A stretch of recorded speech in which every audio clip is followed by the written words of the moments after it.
నమస్తే studios news కి స్వాగతం. బులెటిన్ల ముందుగా హెడ్లైన్స్. జాతీయ వన్యప్రాణి బోర్డు సమావేశానికి ప్రధాని మోడీ.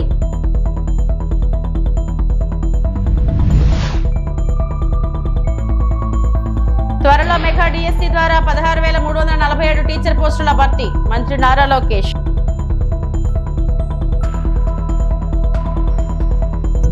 గంజాయి నిర్మూలన కోసమే ప్రత్యేకంగా ఈగల్ వ్యవస్థ. మంత్రి అనిత.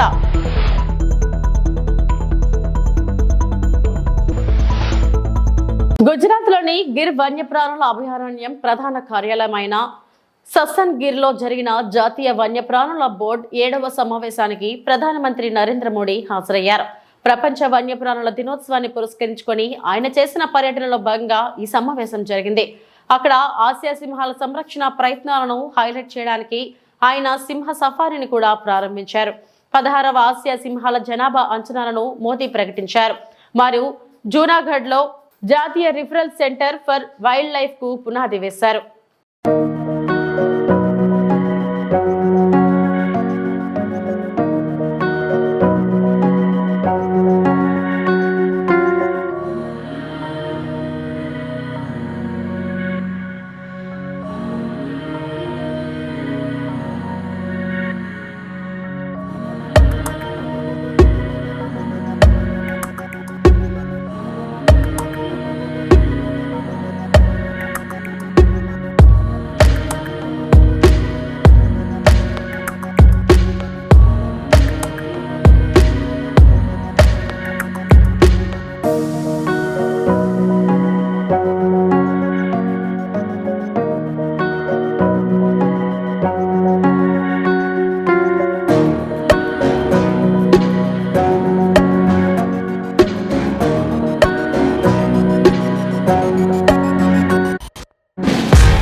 వనపర్తి తనకు చదువుతో పాటు సంస్కారం నేర్పించిందని తెలంగాణ ముఖ్యమంత్రి రేవంత్ రెడ్డి అన్నారు.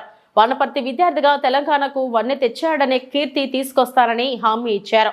స్థానిక పాలిటెక్నిక్ కళాశాల ఆవరణలో ఏర్పాటు చేసిన ప్రజాపాలన ప్రగతి బాట బహిరంగ సభలో సీఎం ప్రసంగించారు.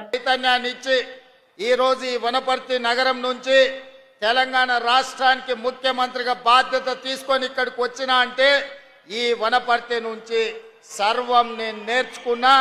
నేను ఎంత ఎత్తుకు ఎదిగినా శాశ్వతంగా గుర్తు పెట్టుకొని ఈ వనపర్తి శాసనసభ నియోజకవర్గాన్ని వనపర్తి పట్టణాన్ని అభివృద్ధి పదం వైపు నడిపించి వనపర్తి యొక్క ఆత్మ గౌరవాన్ని నిలబెట్టే విధంగా వనపర్తి ప్రభుత్వ పాఠశాలలో వనపర్తి ప్రభుత్వ జూనియర్ కళాశాలలో చదువుకున్న విద్యార్థి ఈ తెలంగాణకే వన్నె తెచ్చిండు.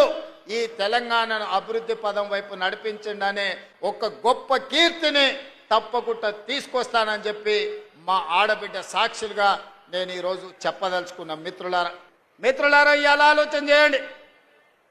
2014 నుంచి దాదాపుగా 2024 వరకు చంద్రశేఖరరావు గారు 10 సంవత్సరాలు తెలంగాణ రాష్ట్రానికి ముఖ్యమంత్రిగా ఉన్నాడు. హరీష్ రావు గారు మంత్రిగా ఉన్నారు. తారక రామారావు గారు మంత్రిగా ఉన్నారు. నరేంద్ర మోడీ గారు దేశంలో ప్రధానమంత్రిగా ఇవాళకి 12 సంవత్సరాలు అయ్యింది. బీఆర్ఎస్ బీజేపీలను కూడా గుండెల మీద చెయ్యి పెట్టుకొని ప్రశాంతంగా ఆలోచన చేసి మీ మనస్సాక్షిని అడగండి. తెలంగాణ రాష్ట్రంలో ప్రజాపాలన ఇందిరమ్మ ప్రభుత్వం ఏర్పడ్డ తర్వాత 25,50,000 మంది రైతులకు 21,000 కోట్ల రూపాయలు మొదటి సంవత్సరంలోనే రుణమాఫీ జరిగిందా లేదా? మీ గుండెని అడగండి, మీ మనసును అడగండి. ఇవాళ మనసు లేనోళ్ళు, మనసాక్షి లేనోళ్ళు, బీఆర్ఎస్ వాళ్ళు, బీజేపీ వాళ్ళు ఒక్కటై ఏకమై రైతులను ఆగం చెయ్యాలన్న ఆలోచనతో మాట్లాడుతున్నారు. ఆనాడు రైతు భరోసా పథకం చంద్రశేఖరరావు గారు ఎన్నికల పేరు మీద ఎగనామా పెట్టిపోతే ప్రభుత్వం ఏర్పడ్డ మొదటి 3 నెలల్లోనే 7,625 కోట్ల రూపాయలు రైతు భరోసా పైసలు మీ ఖాతాలలో వేసినమా లేదా? మీరు వెళ్ళి మీ బ్యాంకుల్లో చూసుకోండి. 7,625 కోట్ల రూపాయలకు ఒక పైసా తగ్గినా మీరు మమ్మల్ని నమ్మకండి. ఒకవేళ వేసింది నిజమైతే ఆ తోడు దొంగలు చెబుతున్న అబద్ధాలను తిప్పికొట్టమని తెలంగాణ రైతాంగాన్ని నేను అడుగుతున్నా. ఎర్ర ఎండలు మండుతున్నాయి, విద్యుత్ వినియోగం పెరిగింది. ఇవాళ 16,000 మెగావాట్ల పైన ఈరోజు విద్యుత్తు అవసరం పడుతున్నది. కానీ ఒక్క గంట అయినా ఎక్కడైనా విద్యుత్ కోతలు విధించినమా? మీరెవరైనా ఇంటి బిల్లు కడుతుండ్రా? 200 యూనిట్ల వరకు ఒక్క పైసా లేకుండా మా ఆడబిడ్డలకు ఇంటి కరెంటుకు బిల్లు కట్టకుండా మాఫీ చేసింది నిజం కాదా? మీ 50 లక్షల పేదోళ్ల కుటుంబాలకు ఇవాళ 200 యూనిట్లు మేము ఇవ్వడం లేదా? బీఆర్ఎస్ బీజేపీలను సలాకి కాల్చి వాత పెట్టుండ్రి. ఎందుకంటే మన పాలమూరులో మనం రొట్టెలు చేసుకుంటాం. రొట్టెలు కాల్చేటప్పుడు సలాకి కూడా ఎర్ర కాల్చి వచ్చినోని చేయి చాపమని చెప్పి చేతి మీద వాతలు పెట్టుండ్రి బీఆర్ఎస్ బీజేపీలను అని చెప్పి మా అక్కలను నేను అడుగుతున్నా. అమ్మ ఇంటైనా పనిపోతే మీరు బస్సు ఎక్కి అమ్మగారింటికి పోతే ఒక్క పైసాన్ని అడుగుతుర్రా ఎవరైనా? ఇవాళ మీ ఏ ఆలయమైనా, ఏ జాతరకు పోయినా, ఎక్కడికి పోయినా, ఏ గుడికి పోయినా, భద్రాచలం పోయినా మా ఆడబిడ్డలను ఒక్క పైసా అడగకుండా ఆర్టీసీ బస్సుల్లో ఉచితంగా ప్రయాణం జరుగుతుందా లేదా? ఉచిత బస్సు ప్రయాణం చేసిన మా ఆడబిడ్డలు ఇక్కడ ఉంటే మీరందరూ చెయ్యెత్తి ఒక్క పైసా లేకుండా మేము బస్సులో ప్రయాణం చేసినామని మీరు ఆ బీఆర్ఎస్ బీజేపీలకు గుణపాఠం చెప్పండి. ఇదే కాదు, మా ఆడబిడ్డల స్వయం సహాయక సంఘాలు చంద్రశేఖరరావు వచ్చినప్పుడు గ్రహణం పట్టినాయి. ఈ చంద్రగ్రహణం బట్టి మా సంఘాలను, మా ఆడబిడ్డలను నిర్వీర్యం చేసిన మాట నిజం కాదా? బీఆర్ఎస్ వాడు బీజేపీ వచ్చి బండలు తీసుకొని కొడుతురు. మా ఆడబిడ్డలు నిలదొక్కుంటే, ఆడబిడ్డలు ఆశీర్వదిస్తే రాబోయే 15-20 ఏళ్ళు రేవంత్ రెడ్డి ముఖ్యమంత్రిగా కాంగ్రెస్ పార్టీ అధికారంలో ఉంటే మా బతుకు బస్టాండ్ అవుతుంది. వనపర్తి బస్టాండ్లో బిచ్చం ఎత్తుకొని బతకాల్సి వస్తుందని బీఆర్ఎస్ వాళ్ళు బీజేపీ వాళ్ళు అబద్ధాలు చెప్తారు. ఆనాడు కేసీఆర్ ఉన్నప్పుడు ఇంటాయన మందు దాగొచ్చి కొడుతున్నప్పుడు ఎట్లుండే, ఇవాళ మీ సోదరుడు రేవంత్ రెడ్డి వచ్చిన తర్వాత మీ వ్యాపారాలు పెరిగిన తర్వాత మీ గౌరవం పెరిగిందా లేదా ఒక్కసారి ఆలోచన చేయండి అని మా అక్కల్ని అడుగుతున్నా. ఇన్ని పనులు సంవత్సరం లోపల చేస్తే అప్పుడే చంద్రశేఖరరావు, తారక రామారావు, హరీష్ రావు, కవితారావు ఇక నువ్వు దిగుతావా లేదా అని జోలె భుజాలను కేసుకొని బయలుదేరు. ఏందయ్యా మీ కడుపు నొప్పి? 10 ఏళ్ళు మీరే ఏలిండ్రు కదా, 10 ఏళ్ళు మీరే పచ్చగున్నారు, పండిందంతా మీరే మేసిండ్రు. ఆ పేదోళ్ళ గురించి ఆలోచన చేసిరా? మా పాలమూరుకు నీళ్లు తెచ్చిరా అని నేను అడుగుతున్నా. 10 ఏళ్లలో మీరు ప్రాజెక్టులు కడితే మా పాలమూరు ఎందుకు ఎడారి అవుతుంది? మా ఆడబిడ్డలు వలసలు ఎందుకు పోతారు? 10 ఏళ్ళు 2 లక్షల కోట్లు సాగునీటి ప్రాజెక్టుల మీద ఖర్చు పెట్టిన నువ్వు మా పాలమూరు ఎందుకు పూర్తి చేయలేదు? మా కల్వకుర్తిని ఎందుకు పడావు పెట్టినవు? ఆనాడు నువ్వు ఎస్ఎల్బీసీ మేము మొదలుపెట్టి 32 కిలోమీటర్లు పూర్తి చేస్తే 10 కిలోమీటర్లలో 2 కిలోమీటర్లు వేసి పడావు పెట్టే 10 ఏళ్ళు పడావు ఉన్న ఎస్ఎల్బీసీ పనులు ఆగిపోవడం వల్ల ఇవాళ కుప్పగూలి 8 మంది ప్రాణాలు పోయినాయి. ఈ పాపం నీది కాదా చంద్రశేఖరరావు? ఈ పాపాల భైరవుడివి. జనసేన ఆవిర్భావ సభ వేదిక నిర్మాణానికి భూమి పూజ. పార్టీ ప్రజాప్రతినిధులు నాయకులతో కలిసి భూమి పూజ చేసిన పార్టీ పీఎస్సీ చైర్మన్, రాష్ట్ర పౌర సరఫరాల శాఖ మంత్రి నాదెండ్ల మనోహర్. పిఠాపురం నియోజకవర్గం చిత్రాడ వేదికగా ఈ నెల 14వ తేదీన నిర్వహించనున్న జనసేన పార్టీ ఆవిర్భావ సభకు సన్నాహాలు మొదలయ్యాయి. సభా ప్రాంగణం వద్ద వేదిక నిర్మాణం పనులను పార్టీ రాజకీయ వ్యవహారాల కమిటీ చైర్మన్, రాష్ట్ర పౌర సరఫరాల శాఖ మంత్రి నాదెండ్ల మనోహర్ భూమి పూజ చేసి ప్రారంభించారు. పార్టీ శాసన సభ్యులు, పార్లమెంట్ సభ్యుడు, ఎమ్మెల్సీ, రాష్ట్ర కార్యవర్గం ఆవిర్భావ సభ నిర్వహణ కమిటీ సభ్యులతో కలిసి పనులకు శ్రీకారం చుట్టారు. వేద పండితుల మంత్రోచ్చరణల మధ్య భూమి పూజ కార్యక్రమం శాస్త్రోక్తంగా నిర్వహించారు. కార్యక్రమాల నిర్వహణ విభాగానికి పలు సూచనలు చేశారు. ఏర్పాట్లపై ఎప్పటికప్పుడు సమీక్షించుకుంటూ ముందుకు వెళ్లాలని తెలిపారు. లక్షలాదిగా తరలివచ్చిన పార్టీ శ్రేణులకు ఎటువంటి అసౌకర్యం కలగకుండా పగడ్బందీగా ఏర్పాట్లు చేయాలని తెలిపారు.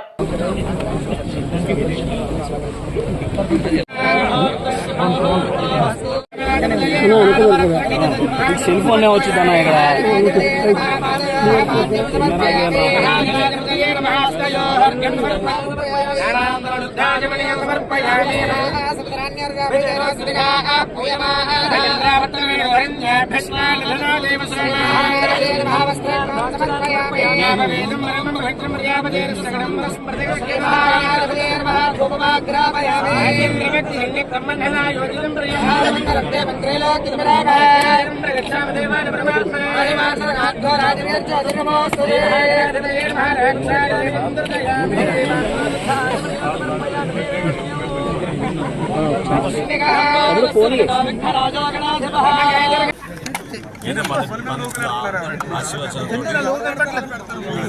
చిత్రాల దగ్గర శ్రీకాకుళం నియోజకవర్గంలో జరగబోయే జనసేన పార్టీ ఆవిర్భావ దినోత్సవం కార్యక్రమానికి ఈరోజు పనులు శ్రీకారం చేశాం. చాలా అద్భుతంగా ప్రజలందరూ కూడా మనస్ఫూర్తిగా ఆశీర్వదించారు. ప్రత్యేకంగా వీర మహిళలు, మా స్థానిక నాయకులు, పిఠాపురం సంబంధించిన కలిసి ఈరోజు ఈ కార్యక్రమం ప్రారంభించుకున్నాం. ఈ 14 రోజులు కూడా పనులు సజావుగా జరగాలని ప్రజలందరూ కూడా ఈ బహిరంగ సభలో పాల్గొనే విధంగా మా పార్టీ అధ్యక్షుడు పవన్ కళ్యాణ్ గారు చేసిన ఈ ప్రయత్నానికి, ఆయన కష్టపడి చేసిన ఈ ప్రయాణానికి అందరూ ఆశీర్వచనలు ఉండాలని మనస్ఫూర్తిగా కోరుకుంటూ ఈ విజయం ప్రజల కోసం, వాళ్ళు కష్టపడి ఏ విధంగా మమ్మల్ని నిలబెట్టారో దాన్ని ఈ సందర్భంగా ఈ సభ ద్వారా మేము కూడా మరొకసారి ప్రజలకు అంకిత భావంతో పనిచేసుకుని ముందుకెళ్లే విధంగా కూటమి ప్రభుత్వంలో బాధ్యతగా కుటుంబానికి మేలు జరిగే విధంగా జనసేన పార్టీ నుంచి మా శాసనసభ్యులు, పార్లమెంట్ సభ్యులు, మా నాయకులు పవన్ కళ్యాణ్ గారి నాయకత్వంలో 14వ తారీఖున జరగబోయే ఆవిర్భావ దినోత్సవాన్ని అద్భుతమైన కార్యక్రమంగా రాష్ట్ర ప్రజలకు అంకితం చేసే విధంగా మేము ముందుకెళ్తున్నాం. ఏపీ అసెంబ్లీలో ప్రశ్నోత్తరాల భాగంగా పాఠశాలలో ప్రహరీల నిర్మాణం, డిఎస్సిపై సభ్యులు అడిగిన పలు ప్రశ్నలకు విద్యాశాఖ మంత్రి నారా లోకేష్ సమాధానమిచ్చారు. మెగా డిఎస్సి ద్వారా 16,347 ఉపాధ్యాయ పోస్టుల భర్తీకి త్వరలోనే ప్రకటన విడుదల చేస్తామని చెప్పారు.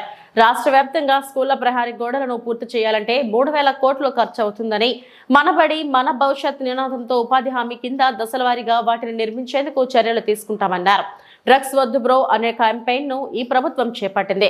ప్రతి పాఠశాల, కాలేజీల్లో ఈగల్ బృందాలను ఏర్పాటు చేస్తున్నామని మంత్రి నారా లోకేష్ పేర్కొన్నారు. అదితి గజపతిరాజు గారు చాలా స్పష్టంగా డ్రగ్స్ గురించి కూడా ప్రస్తావించడం జరిగింది అధ్యక్ష.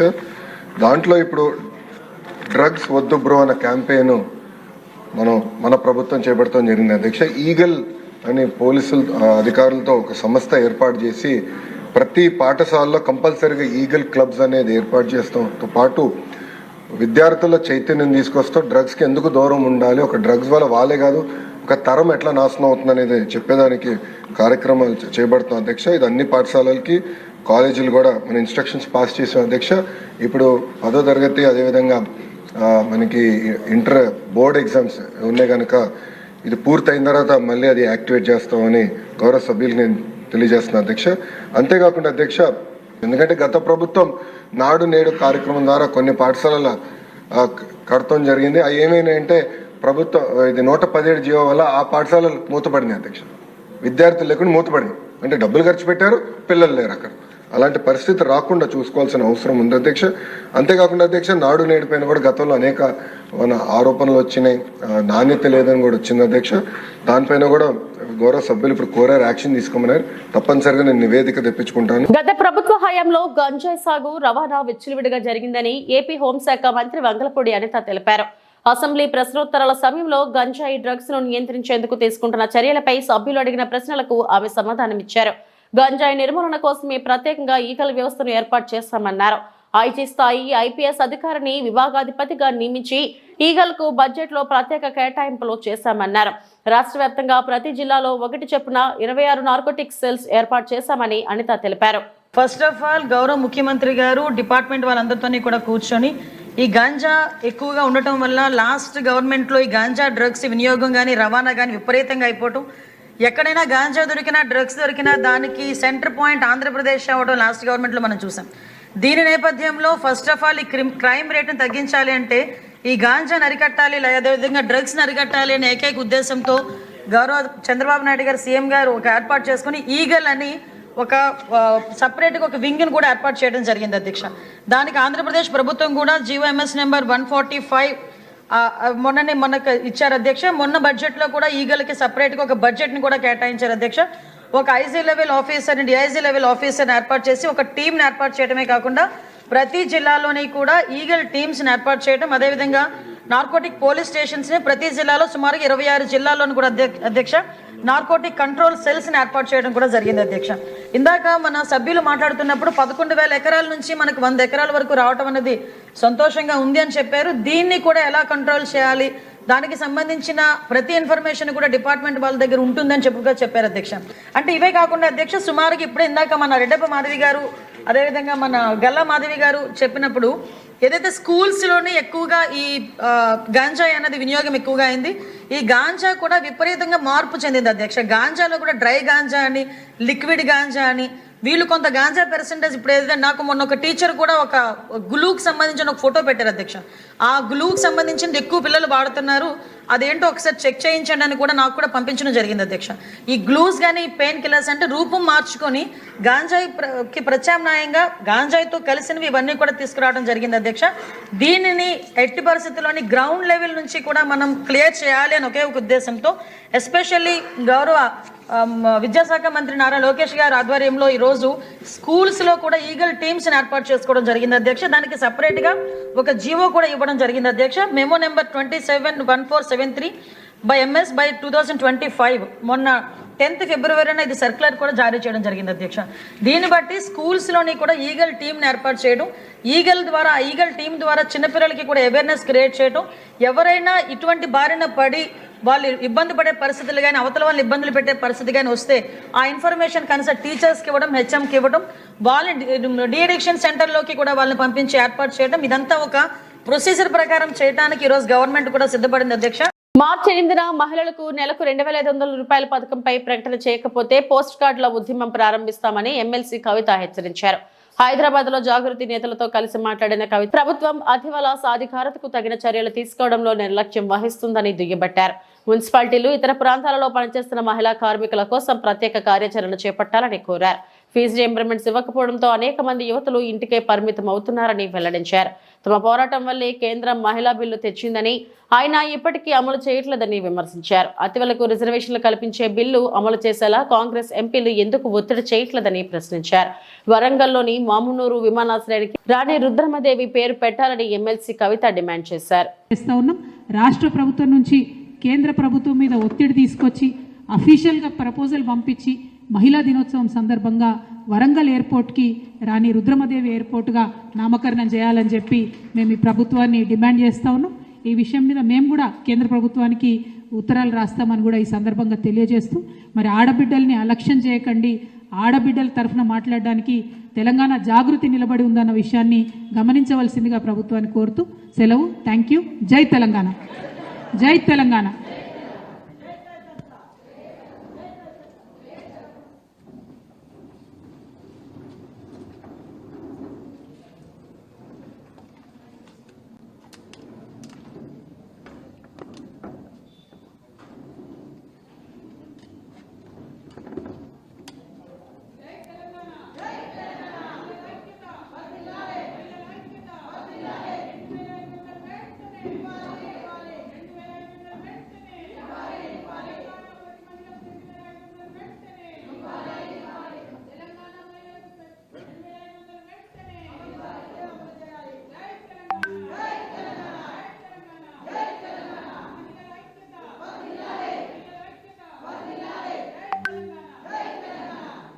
అనకాపల్లి జిల్లా రాష్ట్ర బడ్జెట్ లో ఉత్తరాంధ్రకి ప్రత్యేక ప్యాకేజ్ ఇచ్చిన రాష్ట్ర ముఖ్యమంత్రి వర్యులు నారా చంద్రబాబు నాయుడుకి, ఉప ముఖ్యమంత్రి పవన్ కళ్యాణ్ కి ప్రత్యేక ధన్యవాదాలు తెలియజేసిన అనకాపల్లి నియోజకవర్గ జనసేన పార్టీ ఇన్ఛార్జ్ భీమర్శెట్టి రామ్కి రైతుల మీద ఉన్న మక్కువతో పోలవరం 7వ కాలువకి 1700 కోట్లు ఈ బడ్జెట్ లో కేటాయించడం ఎంతో ఆనందంగా ఉన్నదని కూటమి నాయకులు అన్నారు. అప్పటి మంత్రివర్యులు ప్రస్తుత శాసనసభ్యులు కొనతల రామకృష్ణ రైతులను దృష్టిలో పెట్టుకుని 2005లో సుద్దుల స్రవంతికి శంకుస్థాపన చేశారన్నారు.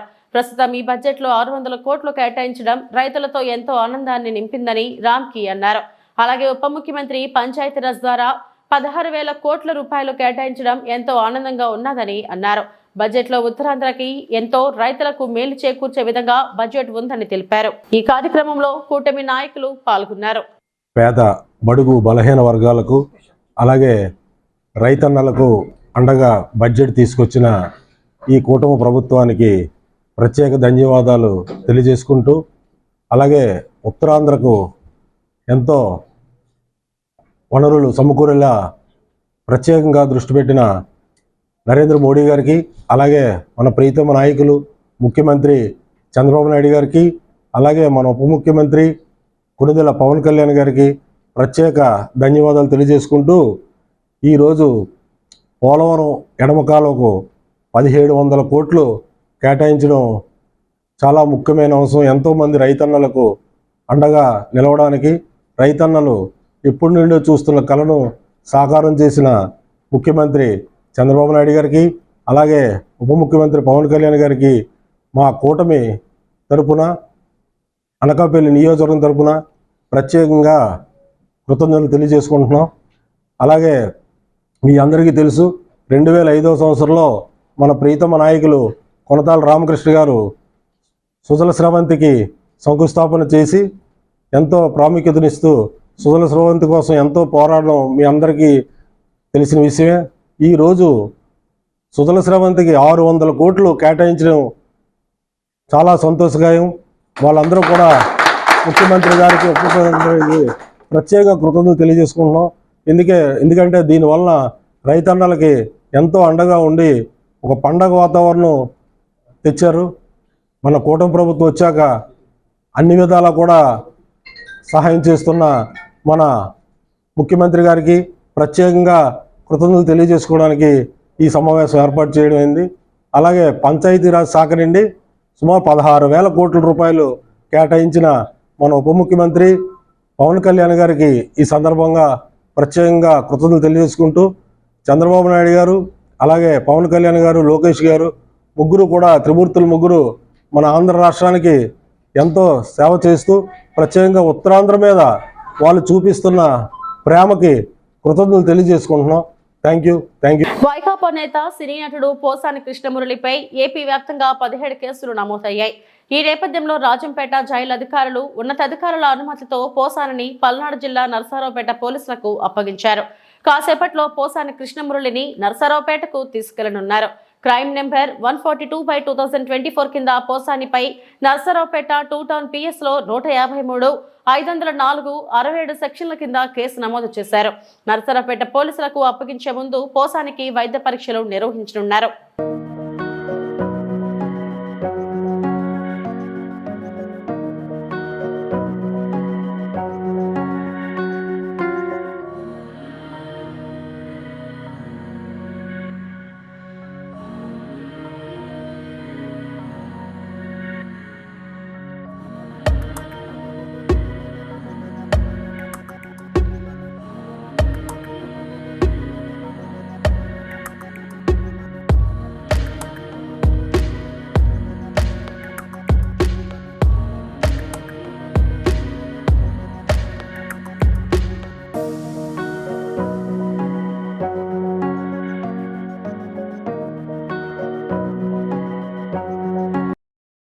ఇవి ఇప్పటివరకు నా బులెటిన్ అప్డేట్స్. నమస్తే.